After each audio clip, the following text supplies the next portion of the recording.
नमस्कार सभी को, स्वागत है आप सभी लोगों का मेरे इस यूट्यूब चैनल पे। मेरा नाम है Ayush Shukla and I am a chemistry faculty. आज मैं डिस्कस करने वाला हूँ delta bond and pi bond के बारे में। उम्मीद है कि आप सभी लोगों ने ओवरलैपिंग का लेक्चर 1 जरूर देखा होगा। और मैं एक बार फिर से बोल रहा हूँ, अगर आप लोगों ने लेक्चर 1 अभी तक नहीं देखा है तो एक बार जाके ज़रूर देखिए, क्योंकि अब मैं जो चीज़ डिस्कस करने वाला हूँ वो तभी समझ में आएगा जब आप सभी लोगों का लेक्चर 1 क्लियर होगा, ओवरलैपिंग का लेक्चर 1। ठीक है ना। अच्छा, आज जो डेल्टा बॉन्ड होता है और जो पाई बॉन्ड होता है उसको एक्सप्लेन करने के लिए हमें फेज का ज्ञान होना चाहिए। फेज का मतलब होता है कि ऑर्बिटल्स जब ओवरलैप कर रहे हैं तो वो सेम फेज में है या अपोजिट फेज में है। इसके बारे में जानना बेहद ज़्यादा ज़रूरी है, नहीं तो delta bond and pi bond को एक्सप्लेन कर पाना थोड़ा सा मुश्किल हो जाएगा और आप लोगों के लिए समझना भी थोड़ा मुश्किल हो जाएगा।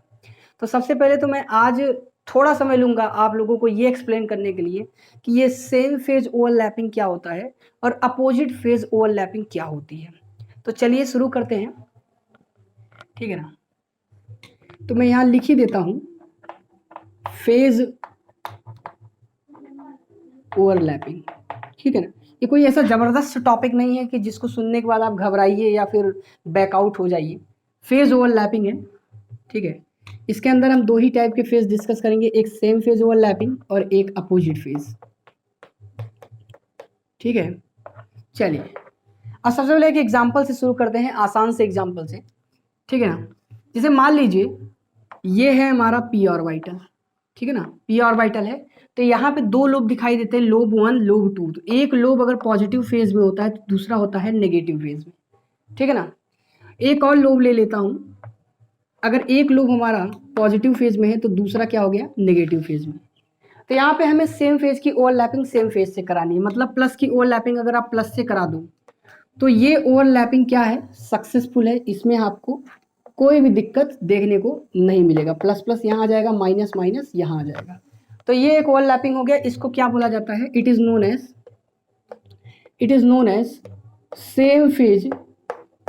Same phase overlapping. आप मेरी बात को ध्यान से सुनते जाइएगा, अभी मैं कुछ इसके अंदर कुछ इंपॉर्टेंट बातें बताऊंगा, ठीक है। मान लीजिए आपने सोचा कि नहीं थोड़ा अलग काम करते हैं, यहाँ माइनस कर देते हैं, यहाँ पे प्लस, और यहाँ पे क्या कर देते हैं माइनस, यहाँ पे भी प्लस, ठीक है ना। तो फिर से आपको वही समझना है कि ये माइनस और ये माइनस दोनों क्या है, सेम फेज है। तो फिर से इनकी ओवरलैपिंग हो जाएगी, माइनस और ये हो गया हमारा माइनस, प्लस यहाँ चला गया, प्लस यहाँ चला गया। तो again it is also a same phase overlapping, no doubt, कोई दिक्कत नहीं है, समझते जाइएगा। अभी तक बिल्कुल आसान है, ठीक है ना। अभी मैं इसको ग्राफिकल मेथड से भी एक्सप्लेन करूंगा, बिल्कुल टेंशन मत लीजिए, ठीक है। लेकिन मान लीजिए आपने ऐसा कर दिया, ठीक है ना। मान लीजिए यहाँ माइनस था, यहाँ प्लस था, यहाँ पे प्लस है, यहाँ पे माइनस है, इन दोनों की आपस में ओवरलैपिंग करा दी, ठीक है ना। अब क्या होता है, यहाँ की इलेक्ट्रॉन डेंसिटी सेम फेज में है, आई मीन प्लस फेज में है, और यहाँ की इलेक्ट्रॉन डेंसिटी माइनस फेज में है। यहाँ की इलेक्ट्रॉन डेंसिटी दूसरे फेज में है और यहाँ की इलेक्ट्रॉन डेंसिटी, यहाँ का इलेक्ट्रॉन के जो वेव्स हैं वो दूसरे फेज में है। दोनों फेज एक दूसरे को कंपनसेट कर देंगे, क्या कर देंगे, कंपनसेट। तो इन दोनों की इलेक्ट्रॉन डेंसिटी इस इलाके में क्या हो जाएगी, हल्की हल्की कम हो जाएगी, ठीक है ना। ये जाहिर सी बात है, आपके पास 10 रुपए हैं और किसी ने बोला आपको -10 रुपीज़ दे रहे हैं, तो यार तुम्हारे पास ऑलरेडी 10 रुपया था, किसी ने -10 रुपीज़ दे दिया, तो ओवरऑल कितना बचा, 10 - 10 = 0। तो बीच में इलेक्ट्रॉन डेंसिटी गायब हो जाएगी। यहाँ तो बचा रह जाएगा माइनस, यहाँ तो कोई दिक्कत नहीं, यहाँ पे इसको कोई दिक्कत नहीं, यहाँ की इलेक्ट्रॉन गायब हो गई, यहाँ का हल्का सा इलेक्ट्रॉन गायब हो जाएगा, तो ये आ गया माइनस और ये आ गया कौन सी चार्ज, यहाँ का इलेक्ट्रॉन नहीं गया तो प्लस चार्ज। मतलब ये समझ लीजिए कि अगर कभी भी अपोजिट फेज में ओवरलैपिंग होती है, इसको क्या बोला जाता है, इसको बोला जाता है अपोजिट फेज की ओवरलैपिंग। और ये ओवरलैपिंग कभी भी सक्सेसफुल नहीं होती है।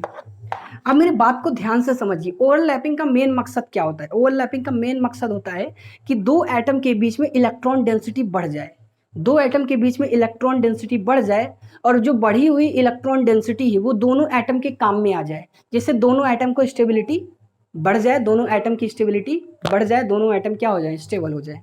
लेकिन अगर आप ध्यान दीजिए तो यहाँ पे एक बहुत बड़ी घटना घट गई।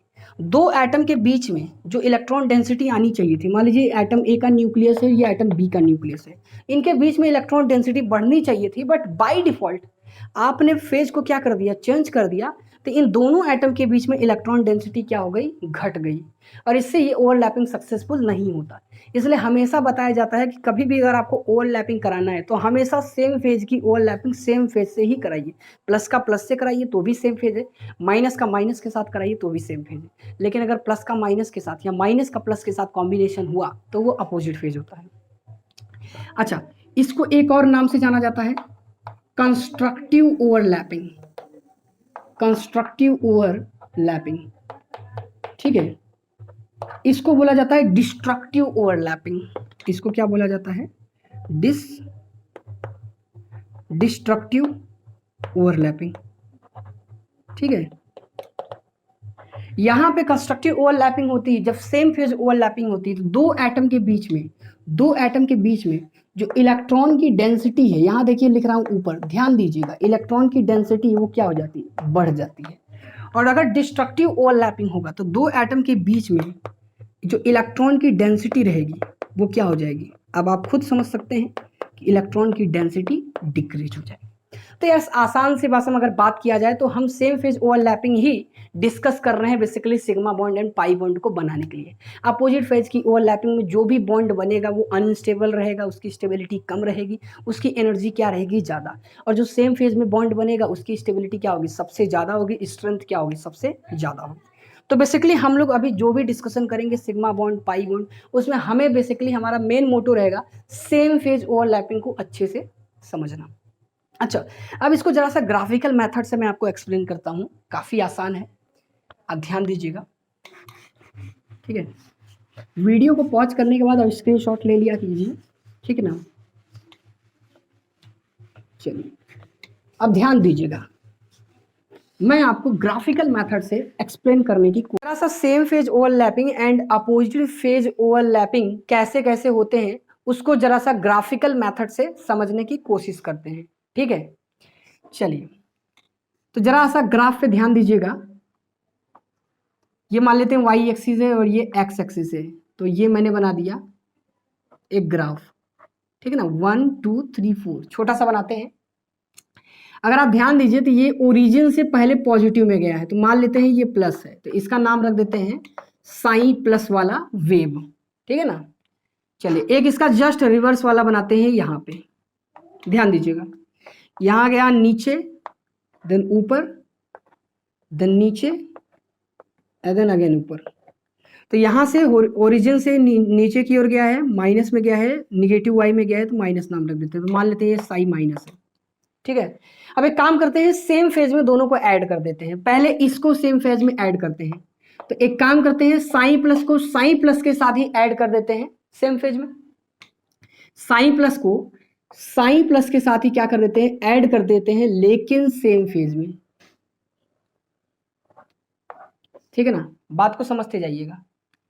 तो ये हो गया प्लस, ठीक है, इसका भी नाम क्या रख देते हैं, साइन प्लस, मान लेते हैं ये दोनों एटॉमिक ऑर्बिटल है जो कि सेम फेज में क्या करना चाहते हैं, ओवरलैपिंग, ये एक एटॉमिक ऑर्बिटल है और ये एटॉमिक ऑर्बिटल है, दोनों जा रहे हैं सेम फेज में ओवरलैपिंग करने के लिए।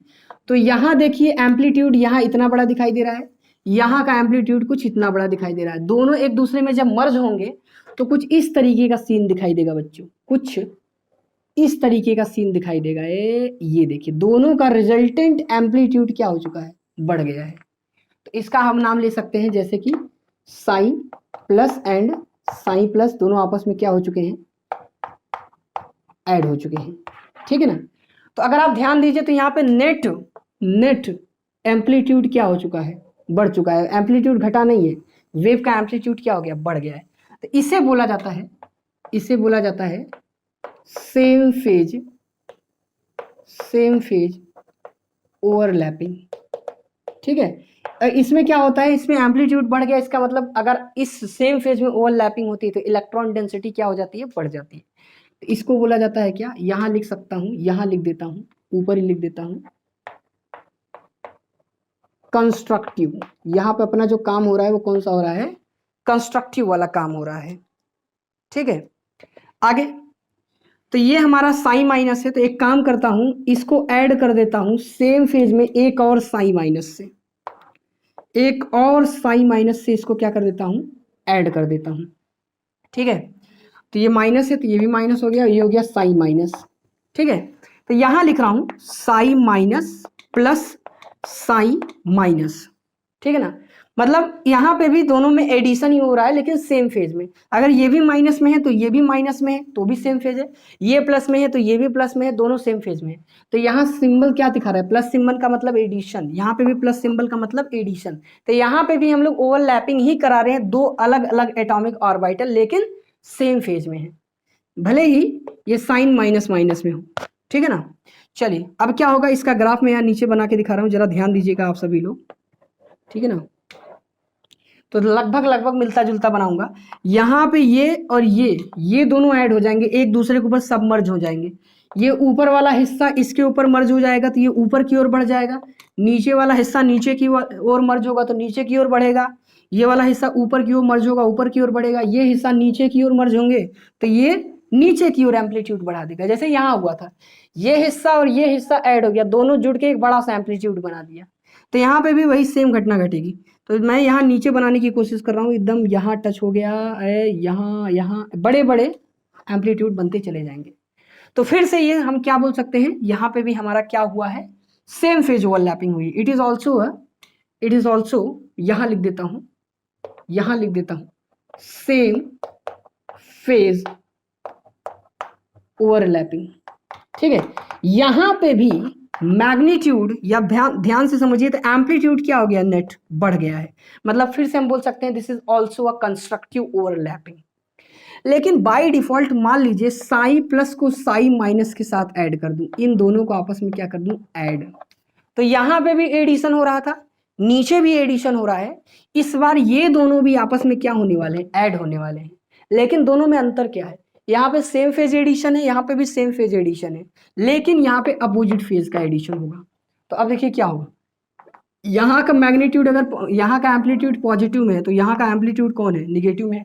और दोनों एक दूसरे में जब मर्ज होंगे तो जो ज्यादा होगा, मान लीजिए प्लस वाला ज्यादा है माइनस वाला कम है, तो जाहिर सी बात है ओवरऑल वैल्यू क्या हो जाएगी, वाई एक्सिस के पॉजिटिव चली जाएगी ऊपर की ओर। मान लीजिए ये ज्यादा है ये कम है, तो ओवरऑल वेव कहाँ चला जाएगा, नीचे की ओर, नेगेटिव में। तो जैसे मान लेते हैं साइन प्लस की वैल्यू साइन माइनस से क्या है, ज्यादा है।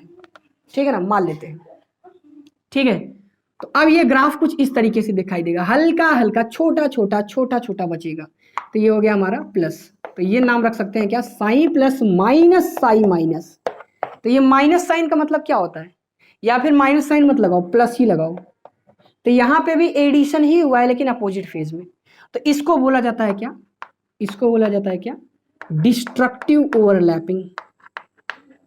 डिस्ट्रक्टिव ओवरलैपिंग, और डिस्ट्रक्टिव ओवरलैपिंग में हमेशा दो एटम के बीच में इलेक्ट्रॉन डेंसिटी डिक्रीज कर जाता है। तो आप वेव्स के फॉर्म में समझ सकते हैं, सेम फेज में वेव्स का एडिशन हुआ है तो वेव में एम्पलीट्यूड बढ़ गया है, यहाँ पे भी सेम फेज में एडिशन हुआ है तो एम्पलीट्यूड बढ़ गया है, यहाँ पे अपोजिट फेज में एडिशन हुआ है तो एम्पलीट्यूड क्या हो गया है, घट गया है।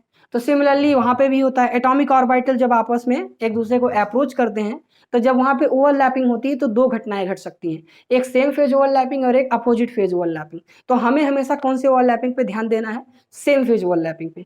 अगर इतनी बात समझ में आ गई, फेज ओवरलैपिंग का किस्सा समझ में आ गया, तो इसका मतलब अब हम लोग pi bond and delta bond को शुरू कर सकते हैं।